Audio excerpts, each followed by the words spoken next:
Qué vergüenza que siento. Qué vergüenza que siento. Bueno, ya ha vuelto el presidente. Ah, no, está todavía de gira. Está embarvado ahora. Está embarvado. Está preocupado por los temas del ambiente. Sí. Pero, digamos, quiero hoy hablar, más allá de las cuestiones políticas y de las cuestiones geopolíticas que influyen en este viaje, pero decir, digamos, algunas cosas que tienen más que ver con la economía, ¿no? Esta relación de Argentina con China, que es cada vez más intensa, en realidad no es una cosa nueva. No. En realidad, allá por el año 70, los Estados Unidos cambiaron la estrategia que venían llevando desde fin de la Segunda Guerra Mundial. En realidad, básicamente, inspirado por Kissinger en el gobierno de Nixon, Sí. Después de la Segunda Guerra Mundial había aparecido ese fenómeno de la Guerra Fría, y desde 1970 en adelante los Estados Unidos resolvieron, digamos, reanudar sus relaciones con China, que era una forma además de, digamos, de acumular en contra de la Unión Soviética. En realidad, aunque los dos regímenes decían inspirarse en las ideas del marxismo, en realidad el maoísmo tenía una muy mala relación con el estalinismo. Entonces los Estados Unidos, Kissinger en particular, lo persuadió a Nixon de que había que modificar y que había que terminar con esa estrategia de no tener incluido a China. Eso fue en el 70. Argentina, por entonces, teníamos relación, como la mayoría de los países de Occidente, con Taiwán, no con la República Popular. Sin embargo, en un momento dado, Argentina inicia relaciones diplomáticas con la República Popular China y por lo cual corta sus relaciones con Taiwán. ¿Quién hizo eso? Bueno, eso lo hizo un presidente de facto, que fue Lanusse. Lanusse tenía toda una teoría sobre las fronteras ideológicas y dice, bueno, siguiendo seguramente, digamos, la línea fijada por los Estados Unidos, digamos, reanudamos relaciones diplomáticas con la República Popular China. El paso siguiente que se dio, en realidad, fue otro presidente de una dictadura, Jorge Rafael Videla. Videla, en realidad, viajó a Beijing, es el primer presidente que estuvo en Beijing, e inició una relación mucho, digamos, diplomáticamente mucho más cercana con China. Eso Videla lo hizo en 1980. Ahora, en 1982, cuando el conflicto de Malvinas, los chinos se abstuvieron en el Consejo de Seguridad, a pesar de que Argentina estaba gradualmente inclinándose a mantener buenas relaciones con ellos. El siguiente presidente que tuvo relación fue Alfonsín. Alfonsín ya, digamos, tuvo hacia 1988, ya la economía argentina andaba con problemas. El siguiente fue Carlos Menem. También Menem viajó, recibió al presidente aquí, en fin, tuvo una relación bastante estrecha. De la Rúa, en ese pequeño periodo que gobernó, sin embargo, firmó un acuerdo con China para acompañar la incorporación de China a la Organización Mundial del Comercio. O sea, fue, digamos, en ese sentido, diplomáticamente una ayuda para los chinos. Bueno, después fue Kirchner. Allí es bastante famoso una especie de blooper, digamos, en el 2004, después que estuvo en China, que se anunciaron inversiones por 20.000 millones de dólares. Bueno, eso algunos opositores comenzaron a llamarlo cuento chino, porque en realidad no se verificó esa proporción. Bueno, después vino Cristina. Uno de los temas que más ha generado discusión en Argentina ha sido la decisión de Argentina de permitir la base de observaciones que hay en el sur. En el sur. Porque ahí ha habido mucha discusión sobre si se resignaba soberanía o no. Pero bueno, eso ya quedó allí. Y Macri, contra lo que algunos creían, si bien en algunos temas se mostró un poco severo, por ejemplo, en las presas del sur, estuvieron bastante tiempo como frenadas. Las presas del sur son dos presas muy importantes que hace una empresa china, que debe ser la empresa más grande que hace presas en el mundo, asociada con la Cordobesa Electroingeniería. Claro. los dueños de electroingeniería es público, que trabajan políticamente para el kirchnerismo. Bueno, con Macri un poco se frenó, pero se empezó a hablar del tema de la ruta de la seda. De esa iniciativa china de, conectar con un conjunto de estados, ya deben ir multipolarmente. Claro, deben ir como 140 países ya, ¿eh? Pero bueno, y eso finalmente se concretó ahora con esta visita de Alberto Fernández, ¿no? Entonces digo, bueno, en realidad hace bastante que viene. Yo diría, ninguno de los gobiernos se ha preocupado demasiado por insistir en que China está muy acusada de varias cosas. De tener una política ambiental depredadora. De hecho, China se ha incorporado como el milagro de la forma que ha crecido. Es la segunda, ya la primera economía del mundo. Y el costo en términos ambiental es muy alto. Se ha incorporado a ese club de los países más desarrollados, que son los que más contaminan, ¿no? También se lo ha acusado por el tema de derechos humanos, se lo ha acusado, y ni qué hablar de que es una sociedad no democrática, ¿no? Ahora, ha sido realmente un milagro lo que hizo China. Y en ese sentido, yo creo, no está mal vincularse con una economía tan dinámica como esa, dependiendo obviamente de las condiciones con las que se haga. Nosotros ya tenemos, por ejemplo, un acuerdo, que es el acuerdo del swap con China, que es importante, que para el Banco Central es importante, pero China, claro, China es interesante ver esto, ¿no? China era una economía precapitalista cuando la gran marcha de Mao, y después del fracaso de Mao en aquella cosa que se llamó el gran salto adelante, se transformó en una economía capitalista, pero con propiedad estatal de muchas de las empresas, de casi todas, ¿no? Pero se abrió realmente al capitalismo. Y en realidad, fíjate vos que en 1978 China tenía un Producto Interno Bruto que era más o menos un tercio del de la Argentina. Y yo te voy a mostrar ahora cómo es ahora. Es decir, en 1978 tenía 150.000 millones de dólares de Producto Interno Bruto. En ese, más o menos, pongamos que Argentina tenga 450, es más o menos un tercio. Yo le voy a pedir al director que pongamos una placa que hemos preparado, que es esa que está allí. Ese es el producto per cápita.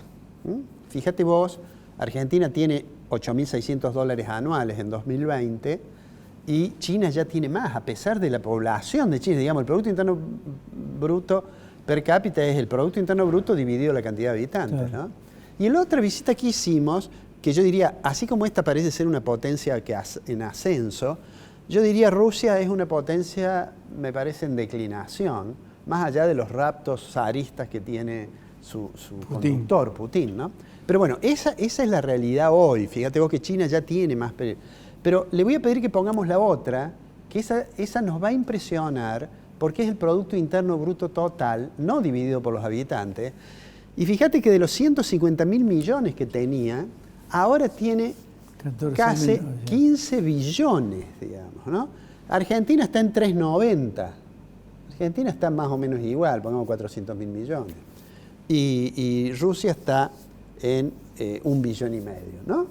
Pero digo, ese impacto que ha tenido la economía china ha sido, en ese sentido, por eso se habla de crecer a tasas chinas, porque después que se tomó la decisión de tratar de integrar la economía china al capitalismo mundial, eso generó esta expansión. Además se abrió el capital extranjero. La zona especial de China, que es el litoral y los bordes del río Yangtze, en realidad tienen un tratamiento muy especial las inversiones extranjeras. Entonces, bueno, hoy se ha transformado en una economía que era mucho menos que la Argentina. Ni hablar que Argentina, a ver, por darte un dato interesante.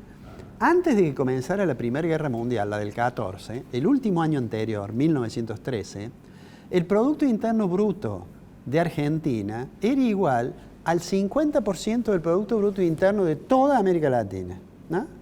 Ahora, y era por supuesto la economía más grande de Argentina. Claro. Por supuesto, primero Brasil la desplazó, después la desplazó México, y esa economía que tenía un ingreso per cápita que era parecido al de los Estados Unidos y estaba a lo mejor en eso, entre los 20 o 25 primeros en Producto Interno Bruto per cápita.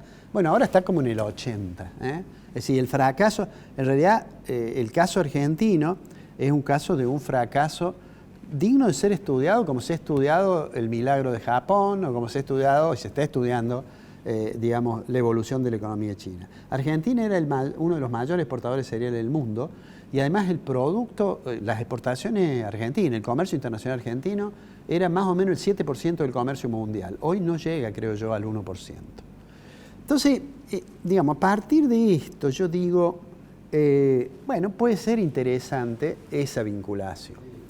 Siempre y cuando haya ciertas garantías de simetría y siempre y cuando se tome en cuenta de que va a enfrentar Argentina cierta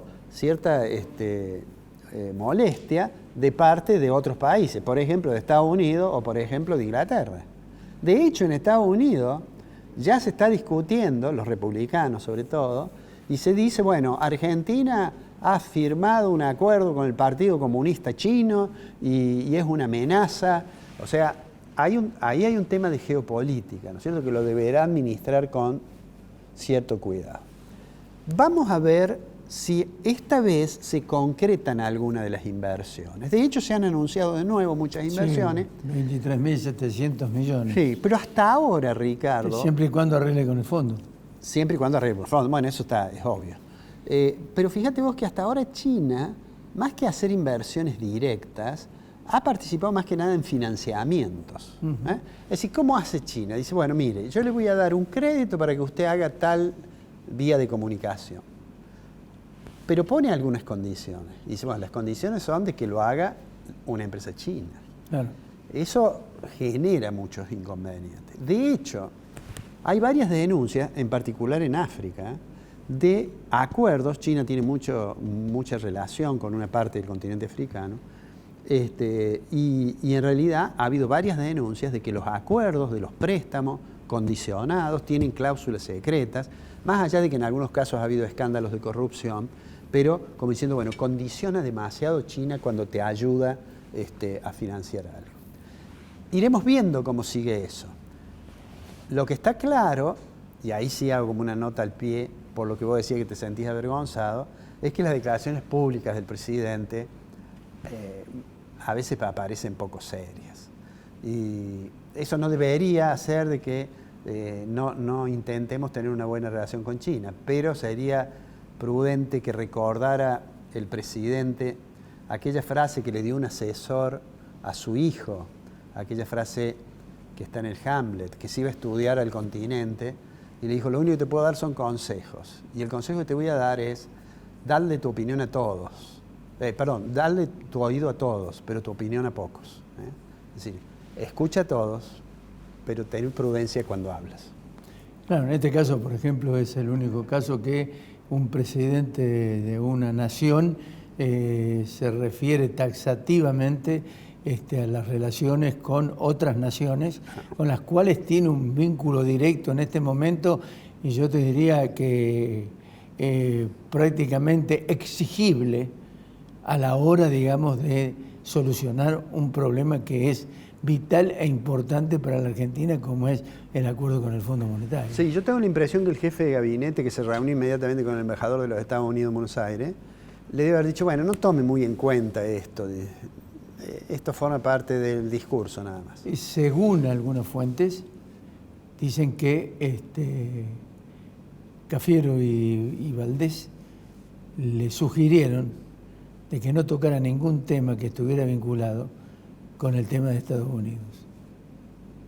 Pero no les hizo caso. Están desbocados Fernández, que realmente puso no solamente en aprietos una futura relación y acuerdo con el fondo, porque ya el fondo se ha expresado con respecto a ese tema, ¿no es cierto?, sino que pone en evidencia también la falta de capacidad, de intelectualidad y la falta de, yo te diría, de ética y moral a la hora de definir situaciones. Sí, yo creo que ahora, bueno, va a llegar mañana, creo, el presidente y ya se va a olvidar de China, de Rusia, de Barbados, porque va a estar obviamente en el problema de conseguir que se cierre el entendimiento que anunciaron con el fondo y que lo trate el Congreso, que da la impresión que alguna parte de la oposición está dispuesta a acompañarlo siempre que no haya aumentos de impuestos o cosas que estén muy en contra. De todos modos, dentro del frente también hay mucha discusión. Bueno, lo mencionaste a Claudio Lozano, ha hecho varios trabajos y de hecho no está de acuerdo con la estrategia que se seguía. Inclusive hay un proyecto de TETAS en modificar el tema del monotributo y adhieren a eso Javier Milei y José Luis Espert. Sí, sí. O sea que el acuerdo se cierra pero sin aumentos de impuestos. Sí, bueno, veremos cómo primero se cierra con el staff del fondo y después qué pasa cuando vaya al Congreso. Cuando vaya al Congreso. Nos encontramos la semana que viene o No. te quedas con Lozano. Nos quedamos un ratito Dale, con Claudio. Dale.